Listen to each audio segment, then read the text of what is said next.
यार ये टाइल है, पेंटिंग या वॉलपेपर। अस्सलाम वालेकुम जी, फ्रॉम लाइफ ऑफ रियल्टर। ये एक घर है 700 यार्ड्स का डीएचए फेज 8 में with a beautiful and open to sky swimming pool. ये घर अभी रेडी नहीं है, बट मैं इसकी वीडियो क्यों बना रहा हूं, let me tell you why. ये है जी शाहिद साहब और ये है नेक्सस होम के ओनर माशाल्लाह, और ये बना रहे हैं ये एक खूबसूरत बेहतरीन होगा। मैंने शायद साहब से पूछा कि भाई इतना टाइम, इतना पैसा और इतनी खौरी करते हैं आप एक घर बनाने में, तो भाई और भी तो बहुत सारे बिजनेसेस हैं, वो भी तो किए जा सकते हैं, तो आप वो क्यों नहीं करते? तो भाई शाहिद साहब का जवाब है, मुझे अच्छा लगता है, it gives me a lot of satisfaction. ये है कि भाई घर बनाते वक्त कौन कौन सी चीज़ों को आपको फोकस करना होता है, कौन कौन सी चीज़ों पर नज़र रखनी होती है, और कौन कौन से मटेरियल, लेबर है, एवरीथिंग, बहुत सारी चीज़ें घर बनाते वक्त, छोटी छोटी चीज़ें हम शायद भाई एक साथ डिस्कस करेंगे ताकि हमें घर बनाते वक्त जो मुश्किलात पेश आती हैं उनमें शायद थोड़ी सी आसानी हो सके। तो शायद भाई थोड़ा सा मुझे ये बताएं कि आपने जब ये घर शुरू किया तो मकसद तो आपने मुझे बता दिया, अब मुझे ये बताएं कि क्या क्या चीज़ों को आपने फोकस किया, जहन में रखा कि यार ये चीज़ें मैंने देखनी और फिर उसके बाद काम शुरू करना है। तो घर बनाते हुए बहुत सारे स्टेजेस होते हैं जिनको जहन में रखना पड़ता है। Started with the planning. सबसे पहले घर की ज़रूरत है तो कितनी है, कितना बड़ा घर बनाना है, क्लाइंट हमसे क्या चीज़ डिमांड करता है, उसके रिक्वायरमेंट्स क्या हैं। तो आर्किटेक्चरल प्लानिंग में हम बहुत इन्वॉल्व होते हैं एंड मेक श्योर कि हमारा आर्किटेक्ट उससे पूरा पूरा सेटिस्फाई हो। फिर उनके अप्रूवल्स हैं डीएचए के साथ और दूसरी अथॉरिटीज़ के साथ। फिर then finally we do the digging. Then of course a time line. उस टाइम लाइन के दरमियान में few things we have to keep it in mind कि हम जैसे फॉर एग्जांपल वुड जो होता है उसको हम डिगिंग के टाइम पे ही ख़रीदना पसंद करते हैं ताकि हम उसको सीजन कर पाएँ। तो इस घर के भी हमने वुड जैसे पूरी महागनी इस्तेमाल की है। तो time when we did the digging उसको हमने ख़रीद लिया था और उसको ले जाके हमने पूरा चौकड़ी लगा के, एक तरीका होता है, उसको लगा के रख के उसको हवा लगने दी फॉर 8 गुड मंथ्स ताकि हमारी लकड़ी का फिनिश आए, जो आप देख भी सकते हैं यहाँ पे। ठीक है। बेसिकली आती है जब उस पूरे प्रॉपर सीजनड होती है। So this is just one component. Then you have tiles, you have selections, you have sanitary, you have so many things, and then you get into the kitchen. Kitchen पूरा एक chapter होता है, उसको कैसे design होना है, उसकी utilisation कैसे होनी है, ग्रीस किचन कैसे बनेगा, जो घर की ख़वातीन होती हैं, जो ओनर्स होते हैं, वो उनको इस्तेमाल करना होता है। तो mainly they are involve in to the designing. अब इस पर्टिकुलर घर के अंदर हमने जिस जगह पे हम खड़े हैं यहाँ पे किचनेट बनाया, हमने इधर डाइनेट बनाया। तो इस डाइनेट के अंदर इधर ही छोटी एक डाइनिंग टेबल होगी इनकी, जिसमें अपना breakfast lunch for the family कर सकते हैं, other than the formal dining. बिल्कुल ठीक है। Then we have a island over here. This is a show kitchen. Show kitchen के अंदर जो मकसद होता है वो बेसिकली कि जो खातून ऑफ द हाउस होती हैं वो अपने हिसाब से उसको डेक्योर करें, अपने हिसाब से उसको लेके चलें, खूबसूरत रखें, इधर कोई गंद ना मचे। कुछ हमारे जो पल्ले हैं जो इसके फ्रंट के, वो शीशे में भी बने हैं। सही है। कुछ हमारे पास इसके अंदर पेपर पेस्टिंग वाला काम भी हुआ है जो आजकल बहुत मशहूर है, वो भी हुआ है।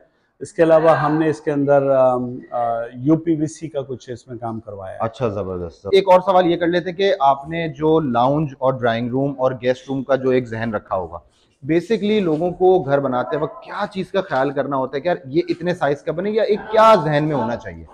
देखें, तो डिपेंड करता है आपके पास प्लॉट साइज क्या है। ठीक है। उसकी सही जस्टिफिकेशन तो इस तरह बनती है कि आप अपनी फैमिली की नीड के हिसाब से प्राइवेसी को भी जहन में रखना है, अपनी फैमिली के हिस्से को अलग रखना है, गेस्ट के हिस्से को अलग रखना है। तो जो उनके जब आपके गेस्ट आएंगे तो they are not suppose to go inside your side of the house. उनके लिए पाउडर रूम वगैरह का प्रॉपर जगह पे होना, ड्राइंग डाइनिंग का प्रॉपर साइजेस का होना, और फिर आपके जो लाउंज है उसके अंदर किसी और की नज़र ना पड़े, उसका होना बहुत ज़रूरी है। बिल्कुल ठीक है। अब बड़ा प्लॉट है तो बड़ा लाउंज भी बनना चाहिए उसमें, because most of the time you are not in your room but in the lounge. तो लाउंज के अंदर आप ज़्यादा वक्त गुजारते हैं, टीवी देखते हैं, फैमिली के साथ वक्त गुजारते हैं। तो दिस पर्टिकुलर हाउस में अगर आप देखें तो ये कोई तकरीबन 700 गज का घर है, और 700 गज के अंदर इसमें किचन के साथ आपको डाइनाइट के अलावा लाउंज इतना बड़ा मिल रहा है कि आप पूरी फैमिली इसमें बैठ के आराम से एंजॉय कर सकते हैं द होल टाइम। यहाँ पे भी एंड देन अपस्टेयर्स। अच्छा, आपने स्विमिंग पूल भी रखा है मेरे ख्याल से, तो स्विमिंग पूल क्यों रखा, आपने जहन क्या था, और कितने मिनिमम साइज होना चाहिए कि यार इतने गज के प्लॉट में स्विमिंग पूल हो वरना ना हो? देखिए, अब तो डीएचए में 500 गज में लोग बेसमेंट के अंदर स्विमिंग पूल बनाना पसंद करते हैं, हम भी करते हैं। अगर 1000 गज हो तो डेफिनेटली उसके अंदर स्विमिंग पूल बनना ही चाहिए। ये जो प्लॉट है पर्टिकुलरली हमें बड़ा प्लॉट मिला था, इसमें हमें चौड़ाई बहुत ज़्यादा मिली थी 70 फुट की, तो इसमें स्विमिंग पूल का साइड पे आना makes a lot of sense. ठीक तो है। आप सारा दिन अगर बैठ के अगर इधर टीवी लॉन्च में एंजॉय कर रहे हैं, तो ये जो हमने हाफ विंडोज रखी हैं अपने ग्लासेस की, इसका मकसद ये है कि आपको व्यू आपको मुसलसल मिलता रहे, अदर देन द रोशनी एज वेल इनसाइड। तो उसका बड़ा खास ख्याल रखा है, प्लस आपकी वेंटिलेशन का इस घर में बड़ा ख्याल है। इसको डिजाइन किया फारूक असलम साहब ने, इन्होंने बहुत इस बात का ख्याल रखा है। अच्छा जी, जो ग्रिल है ये आपकी, मुझे मैं अंदर दाखिल होता हूँ ना इस घर में तो मुझे आपकी ग्रिल बहुत खूबसूरत लगती है, क्योंकि एक तो यूनिक डिजाइन है और बड़ा खूबसूरत लगता है मुझे। तो इसके बिहाइंड क्या कॉन्सेप्ट था, ये जो आपने एक रस्टी सा लुक दिया है, ये क्या है? अच्छा, तो ये जो घर हम बना रहे थे तो इसमें हमारी जो सोच थी वो क्लासिकल घर की थी, नॉट द मॉडर्न। ओके। तो इसके अंदर इसका जो ग्रिल का जो टेस्ट था वो इस तरह से उठे कि इसमें हम डीको कराएं और उसमें कोई कलर्स निकालें। तो व्हाट वी डिड कि हमने इसमें गोल्डन एंड ग्रीन का कॉम्बिनेशन बना के इसको डीको करा के इसको चिलाइयाँ करवाई। तो उसको स्पेशल आपने इसको एंटीक लुक दिया।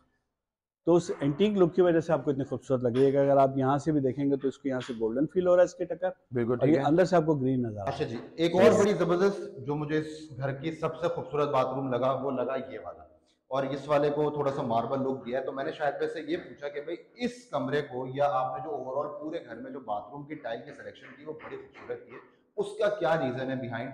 तो ये जो पर्टिकुलर रूम है ये इनके घर की बच्ची का रूम है। बच्ची ने मुझे बताया कि उसको पेस्टल्स कलर बहुत पसंद है। पेस्टल्स कलर क्या होते हैं? Pastel colours are like this colour kind of a colour, जिसमें आपको मिक्स एंड मैच बहुत सारे कलर्स आ रहे हैं। सही है। फिर हमने ये टाइल्स के इसे सेलेक्ट की, फिर उसके साथ ये ऑनिक्स का हमने साथ में 2x4 का साइड पे इसकी दीवारें दी।